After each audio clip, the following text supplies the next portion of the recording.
day po sa inyong lahat. Ang topic po natin for today ay tungkol po sa katanungan na naman ng isa sa mga subscriber natin. Regarding po ito sa kung magkano daw ba yung pasweldo sa tagapag-alaga ng ating mga manok na paitlugin. Dito po kasi sa amin, ang sistema po namin dito ay for every 5,000 na manok na kanyang aalagaan ay considered na isang tao po yung mag-aalaga. Mapa ito po ay sisiw na day old hanggang sa kanyang paglaki, hanggang sa ito po ay maging 16 weeks, hanggang sa ito po ay ma-harvest at ma-deliver po sa inyong mga farm. Kasi po iba po yung growing house namin, doon lang po namin pinapalaki yung mga sisiw. And then iba rin naman po yung aming layer house, nakaseparate, at ang isang building po ay nasa 7,500 ang capacity. Ayan, so ganun din naman po, for every 5,000 na alagaing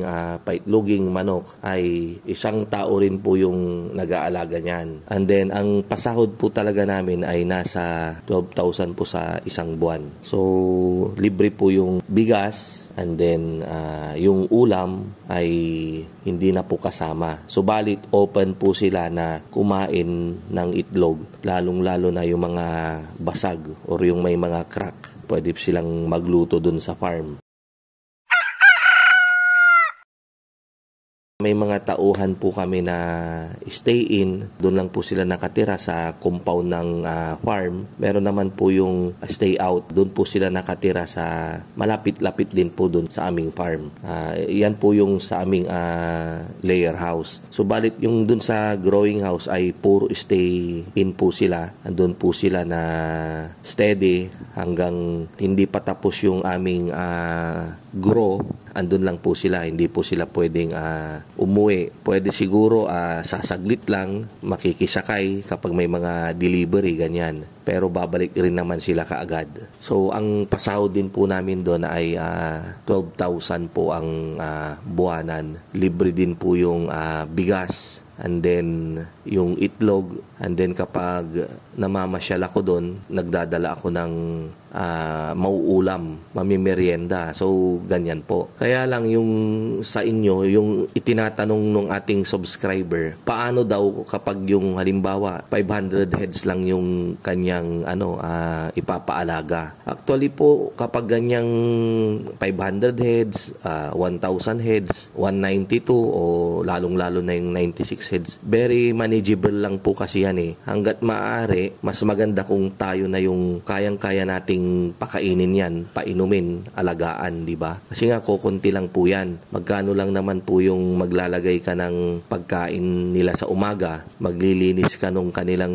waterer, tapos lalagyan natin ng tubig na kanilang may inom, tubig na may vitamins or tubig na may antibiotics. Yan. So, and then, after nung pagpapakain natin at pagpapainom, wala naman na tayong gagawin. Mamaya na ulit, mamayang mga alas 9 na, sakaling sila ay nasa stage na ng kanilang pangingitlog. So, ang gagawin natin, mga bandang 9 a.m., i-harvest natin yung kanilang itlog, and then, after few hours, bandang hapon na naman po, mga alas 2, alas 3, ulit natin na-harvestin yung kanilang iitlog pa ulit. Usually, ang ma-harvest natin sa umaga ay 70% ng kanilang production, at ang remaining na 30% ng kanilang production ay bandang alas 2, alas 3 ulit i-harvest. After nating ma-make up ng mamulot ng itlog sa alas 9, hahaluin na po natin yan. Papasadahan natin ng ating panghalo or yung ating kamay, yung feed sa feeder, para kahit papano ay maging even yung feed distribution dun sa feeders. Ayan. And then, bandang alas 12, pag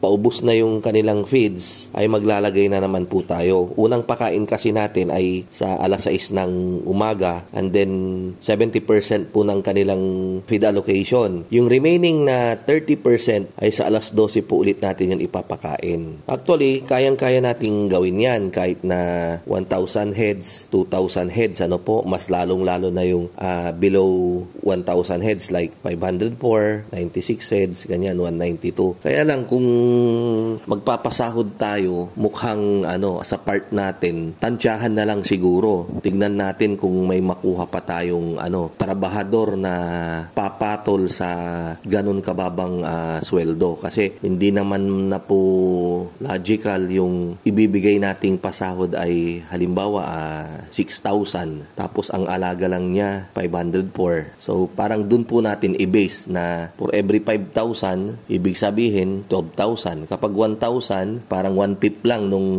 dapat na alagaan ng isang tao. So yung sahod niya, pwede rin bang 1/5? Parang ganun, So kapag sinabi nating 1/5, magiging magkano yon? Yan, 2,400 kapag 1,000. Gagamitin natin yung nabasihan yung pasahod namin na 12,000 monthly. So kapag 500 ba, ibig sabihin 1,200? Depende na po yan sa diskarte nyo. Kung meron naman kayong parang kapitbahay na pwedeng parang sidelinean lang niya, part-time lang na na trabaho niya, pupunta-punta lang doon every morning, magpakain, magpainom, and then bandang alas 9, mamumulot ng itlog, papasadahan lang niya yung feeds, and then pagdating ng alas 12, magpapakain ulit, and then pagdating ng alas 2, pulutin niya yung natitira, and then magdagdag siya ng tubig. Depende na po yan sa usapan nyo. Pero kapag yung steady na kukunin ninyo, sa tingin ko, mahihirapan na po tayong maghanap ng ganong tao na steady at ganon din kababa yung pasahod. Lalong-lalo na po ngayon, napakahirap pong kumuha ng tao. Kami nga po na sa tagal na po namin na nag-aalaga ng mula pa nung sa pugo, sa broiler at ngayon sa layer, minsan nahihirapan po kaming maghanap ng mga tao. Lalo na kapag yung sa pagbabakuna. Kukuha po kami ng mga ekstrang tao kapag magbabakuna. Parang nung isang gabi, binakunahan namin yung pang October 16 nating RTL ng anti-coryza at saka bulutong, yung Foulpox. Ayan. So yung bulutong po kasi, yung anti-bulutong, ini-inject po yan sa wing web, dun sa kilikili ng manok. Yung hindi naman exactly na dun sa kilikili, yung parang yung laman po niya dun, sasawsaw mo sa dun sa bakuna and then itutusok. And then yung isa naman, yung yung anti-coryza, intramuscular sa dibdib po. Ayan. So pag ganong bakuna namin, pag 10,000 heads, kumukuha po kami ng ekstrang tao na 12. Tapos ang pasahod po natin ay dati-rati po yung pag nag-uumpisa kami, yung hanap lang kami ng mga parang bibigyan mo lang sila ng kanilang pera after ng bakuna. Kung magkano yung maiabot mo. Way back 18 years ago, nung sa broiler pa kami, lalo na yung mga harvester. 20 centavos per huli. So pag nanghuli sila ng 10,000 heads, i-multiply po natin yon, bibigyan namin sila ng 2,000. So kung 5 sila, 6, ganyan paghati-hatian nila yan. Kung 10 sila, tagto 200 sila. Ganun po yun dati. Pero ngayon wala na po. Wala na tayong matawag. So nagbakuna kami nung isang gabi. Start kami ng 7 p.m. Natapos po kami ng 1 a.m. Dapat po kasi mga alas 5 Pero natrasado sila, Doc, yung aming bet. So binigyan ko po sila ng tagpo 400 pesos. Kung magkano po yung minimum, yung provincial rate, yun po yung binigay ko sa kanila. Kasi extra. And then one thing more, konsiderasyon din, mga kabarangay ko rin yung mga kinuha ko nitong nakaraan na nag-assist sa pagbabakuna. Manghuhuli lang naman po sila ng manok. And then tauhan ni Doc yung mag-i-inject sa dibdib at sa wing web.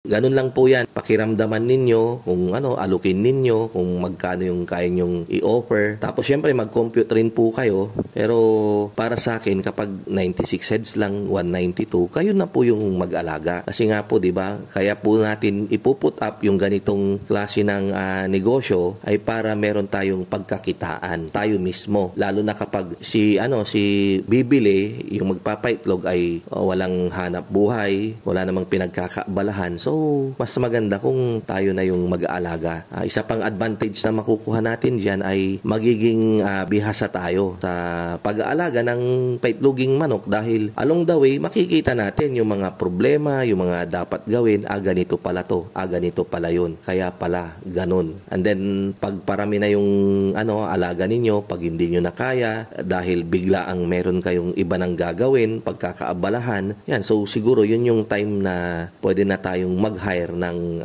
tauhan para siya na yung mag-aalaga. Isusupervise na lang natin sila. Alam natin kung anong oras siya dapat magpakain. O, tawagan natin, o pakain ka na, painom ka na, tapos mamulot ka ng itlog, alas 9 na, san ka? Mamulot ka muna, balikan mo mamayang alas 12. Yung mga ganun ba, na pag tinignan natin yung orasan natin, alam natin kung ano yung ginagawa or dapat gawin ng mga kasamahan natin. Sana nabigyan ko po kayo ng idea, dagdag kaalaman na naman regarding sa pag-aalaga ng paitloging manok. Kita-kita po ulit tayo sa mga susunod nating video. Ito po si Mang Mags, ang inyong kaibigan, ang inyong kamanukan. Mabuhay po tayong lahat and God bless.